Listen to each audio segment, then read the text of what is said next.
दोस्तों, आज मैं आपको एक ऐसी रोमांटिक कहानी सुनाने जा रहा हूँ जिसे सुनकर आप भी मदहोश हो जाएंगे। बस कहानी को पूरे ध्यान से आखिर तक सुने। मेरा नाम राहुल है। बात 2018 के मार्च महीने की है। मेरी उम्र उस टाइम 20 साल के करीब होगी। हमारे घर में मेरे मम्मी पापा और एक मुझसे छोटी बहन रहते थे। हमारा घर काफ़ी बड़ा था। मम्मी पापा की सरकारी नौकरी थी और बहन एक हॉस्टल में पढ़ती थी। मेरे मम्मी पापा मुझसे अक्सर शाम में जिक्र किया करते थे, हमारे ऑफिस में एक शर्मा जी नाम के कर्मचारी आए हैं। बहुत अच्छी आदत के इंसान हैं। काफ़ी दिन से रहने के लिए किराए पर मकान तलाश रहे हैं पर मिल नहीं रहा है। बेटा, क्या उनको हमारा ऊपर वाला कमरा किराए पर दे दें? मैंने कहा, जैसी आपकी इच्छा पापा जी। अगले ही दिन पापा शर्मा जी को घर बुलाकर लाए। शायद दिन संडे का था। शर्मा जी के साथ एक 25 साल की लड़की भी थी। मैंने सोचा अंकल जी की लड़की होगी। मैंने इतना ध्यान नहीं दिया, बस बातचीत होती रही। मैंने एक बात नोटिस की, वो लड़की अंकल जी से यार यार करके बातें कर रही थी। घर तो उनको पसंद आ गया। तभी अंकल जी ने पापा से कहा, हमारी मैडम को घर पसंद है। तभी मुझे झटका सा लगा। अंकल जी ने जब उसको मैडम बोला, क्या बताऊं आपको, अंकल जी 50 से ऊपर के ही होंगे और वो सुंदर सी लड़की केवल 21 के करीब ही होगी। अब मुझे समझ आया, वो अंकल जी की बेटी नहीं बल्कि उनकी जवान पत्नी थी जो मुझे घूर घूर के देख रही थी। वो टाइट जीन्स और टी शर्ट में बहुत ही रोमांटिक लग रही थी। क्या बताऊं आपको, टी शर्ट इतनी टाइट और शॉर्ट पहनी थी, पूरा सीना साफ दिख रहा था। शायद ब्लैक कलर की ब्रा पहनी थी जो साफ दिख रही थी। अगले ही दिन मॉर्निंग में अंकल जी हमारे घर आ गए और अपना सामान सेट कर लिया।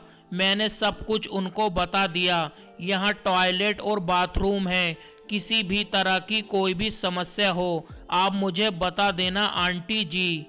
जैसे ही मैंने उनको आंटी बोला, तुरंत उन्होंने जवाब दिया, राहुल, मैं आंटी नहीं भाभी हूँ तुम्हारी अब, और तुम मेरे छोटे देवर। मैंने अपना सिर हिलाकर कहा, जी ठीक है भाभी जी। तभी उन्होंने एक मुस्कान भरी नज़र से देखा और अपने कमरे में चली गईं और कमरे का गेट लगा लिया। मैं भी अपने कमरे में आ गया। मैं अपनी नई भाभी को एक बात बताना भूल गया। रूम की लाइट जलाने पर शीशे की खिड़की से रूम के अंदर का सब साफ दिखता है, पर रूम के अंदर वाले को बाहर का नहीं देख सकते। बस मेरा ध्यान उस खिड़की की तरफ गया और रूम का नज़ारा देखकर मेरा दिल खुश हो गया, क्योंकि भाभी कपड़े बदल रही थीं। जैसे ही उन्होंने अपनी टाइट टी शर्ट निकाली, मेरी आंखें फटी रह गईं। क्या बताऊं आपको, बिल्कुल सफ़ेद बदन और सीना इतना बड़ा और टाइट कि दबाने पर पूरा मज़ा आएगा। अभी मैं भाभी का नीचे वाला भाग देखने के लिए बेताब था कि कब नीचे से अपनी जीन्स निकालें, और वो वक्त आ गया। भाभी ने जीन्स निकालनी शुरू कर दी। जीन्स इतनी टाइट थी, निकल भी नहीं रही थी। फिर वो बेड पर बैठकर निकालने लगीं। अब वो मुझे दिख नहीं रही थीं। मैंने सोचा, अरे यार, ये क्या हुआ। भाभी को पूरा देखने का मौका निकल गया। तभी अचानक भाभी फिर खड़ी हो गईं और जीन्स निकालने की कोशिश करने लगीं। जैसे ही जीन्स निकाली, सबसे पहले उनकी काली पैंटी मुझे दिखी जो मोटी मोटी जांघों में पूरी फंसी पड़ी थी। मेरा देखते ही खड़ा हो गया। बस अब हर हाल में मुझे उनकी में डालना था, चाहे कुछ भी हो जाए। बस लेनी है तो लेनी है उनकी। भाभी कपड़े बदल कर रूम से बाहर आती हैं और मेरे कमरे में आकर बोलती हैं, राहुल गेट खोलो। मैंने गेट खोला और देखता ही रह गया। भाभी ने इतने हल्के कपड़े पहने थे, सब कुछ साफ दिख रहा था। उन्होंने कहा, राहुल मुझे अपने कपड़े धोने हैं, कहाँ पर जाकर धोऊं, जगह बता दो यार। मैंने लॉन्ड्री वाली जगह दिखा दी और भाभी कपड़े धोने लगी। अब मैं पूरी नज़र से उनको देख रहा था। तभी वो बोली, बैठ जाओ राहुल यहीं पर, शायद बंदर हैं, मुझे डर लग रहा। मैंने कहा, जी भाभी मैं यहीं हूँ, आप अच्छे से धो लो कपड़े। तभी मैंने हिम्मत करके पूछ ही लिया, अंकल जी की और आपकी उम्र में काफ़ी फ़र्क है, ऐसा क्यों? तभी उन्होंने हंसते हुए जवाब दिया, मैं उनकी दूसरी पत्नी हूँ, पहली पत्नी की मौत हो गई। मेरे घर वालों ने बस सरकारी नौकरी की वजह से इस बूढ़े इंसान से मेरी शादी कर दी, पूरी जवानी के मज़े ख़राब कर दिए। जब ये बात बोली तो मैं तुरंत समझ गया, अंकल जी से भाभी खुश नहीं हैं। फिर भाभी जी कपड़े धोकर अपने कमरे में चली गईं। फिर हम दोनों रोज देर तक बातें करने लगे। भाभी घर में कुंवारी लड़की की तरह रहती थीं। शायद उनको सफ़ेद रंग बहुत पसंद था। वो डेली सफ़ेद लेगी और सफ़ेद कुर्ती पहनती थीं। लेगी भी इतनी टाइट मोटी जांघों में, काली पैंटी साफ दिखती थी, मतलब कि उनमें कोई शर्म नहीं थी, बिल्कुल ओपन रहती थीं। शायद उनको ऐसा रहना अच्छा लगता हो। लगातार हम दोनों करीब आ रहे थे। एक दिन अंकल जी बोले, बेटा आंटी को बाइक पर ले जाना, कुछ कपड़े लाने हैं। मैंने कहा, ठीक है अंकल जी। अगले दिन मैं और भाभी बाइक पर चल दिए।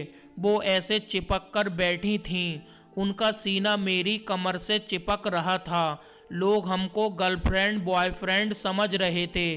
दिल चाह रहा था होटल में ले जाकर पेल दूं भाभी को, पर अभी डर था। मॉल भी जल्दी आ गया। हम दोनों शॉपिंग करने लगे।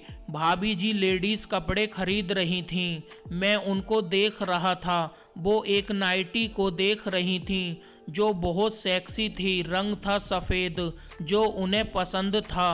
तभी मुझे आवाज़ देती हैं, राहुल इधर आना। जी भाभी। तभी बोली, ये ड्रेस कैसी है? मैंने कहा, अच्छी है, पर इसमें सब कुछ साफ दिखेगा आपका। मैं हंसा।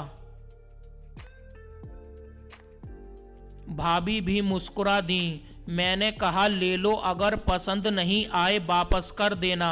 वो बोली, ठीक है, रात में देखती हूँ आज पहनकर। हम शॉपिंग करके घर आ गए। शाम ही हो गई थी। पापा और अंकल किसी काम से बाहर गए थे। मम्मी मामा के यहाँ थीं। आज घर में मैं और भाभी ही थे। बस तभी रात में भाभी ने कहा, अरे राहुल, वो नाइटी देखूं, कैसी फिटिंग आ रही है।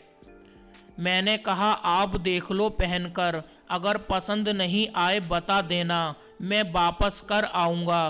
तभी भाभी पहनने लगी। मैं कमरे में आ गया अपने। तभी भाभी ने आवाज़ दी, राहुल 1 मिनट आना। मैंने कहा। जैसे ही मैंने कमरा खोला, माँ कसम नज़ारा ही अलग था।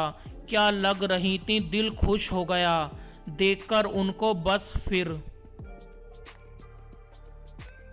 दोस्तों, आगे की कहानी वीडियो के अगले पार्ट में बताऊंगा पूरी डिटेल में, हर कुछ खुलकर जो जो हमारे बीच हुआ।